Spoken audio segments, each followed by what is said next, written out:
ইরানকে উদ্দেশ্য করে মার্কিন প্রেসিডেন্ট ডোনাল্ড ট্রাম্পের চরম অবমাননাকর ও আক্রমণাত্মক হুমকির পর যুক্তরাষ্ট্রের রাজনীতিতে তোলপাড় সৃষ্টি হয়েছে। ট্রাম্প তার সামাজিক যোগাযোগ মাধ্যম ট্রুথ সোশ্যালে অত্যন্ত কুরুচিপূর্ণ ভাষায় ইরানকে হরমুজ প্রণালী খুলে দেওয়ার আলটিমেটাম দিয়েছেন। তিনি হুমকি দিয়ে বলেন, দাবি না মানলে ইরানের বিদ্যুৎ কেন্দ্র ও সেতু ধ্বংস করে দেওয়া হবে।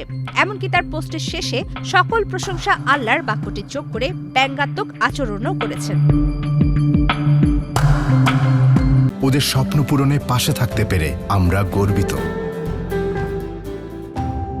ট্রাম্পের এই অনাকাঙ্ক্ষিত আচরণে ক্ষুব্ধ হয়ে মার্কিন রাজনীতিকেরা এখন তার মানসিক সুস্থতা নিয়ে প্রশ্ন তুলেছেন। সাবেক ট্রাম্প সমর্থক মার্জরি টেলর গ্রিন সরাসরি বলেছেন, ট্রাম্প মানসিক ভারসাম্য হারিয়েছেন।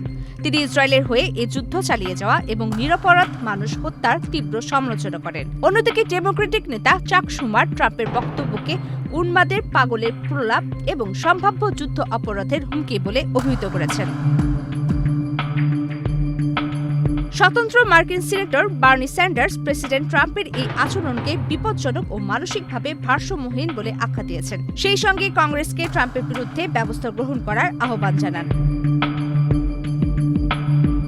সিনেটর ক্রিস মার্ফিও প্রেসিডেন্টের এই আচরণকে পুরোপুরি উন্মাদনা বলে আখ্যা দিয়েছেন। মার্ফি আরও সতর্ক করে বলেন, ট্রাম্প ইতিমধ্যে হাজার হাজার মানুষকে হত্যা করেছেন এবং আরও হাজার হাজার মানুষকে হত্যার পথে হাঁটছেন।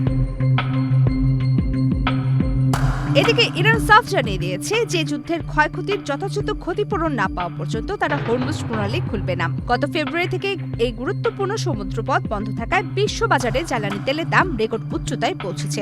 ন্যাটো মিত্ররাও এই যুদ্ধে যুক্তরাষ্ট্রকে সমর্থন দিতে অস্বীকৃতিতে জানানোয় ট্রাম্প এখন ন্যাটো থেকে বেরিয়ে যাওয়ার হুমকি দিচ্ছেন। সব মিলিয়ে পারস্য উপসাগরে এখন ভয়াবহ যুদ্ধের দামামা বাজছে। প্রবীতি কিবরিয়া ইসলাম, বাংলাদেশ প্রতিদিন।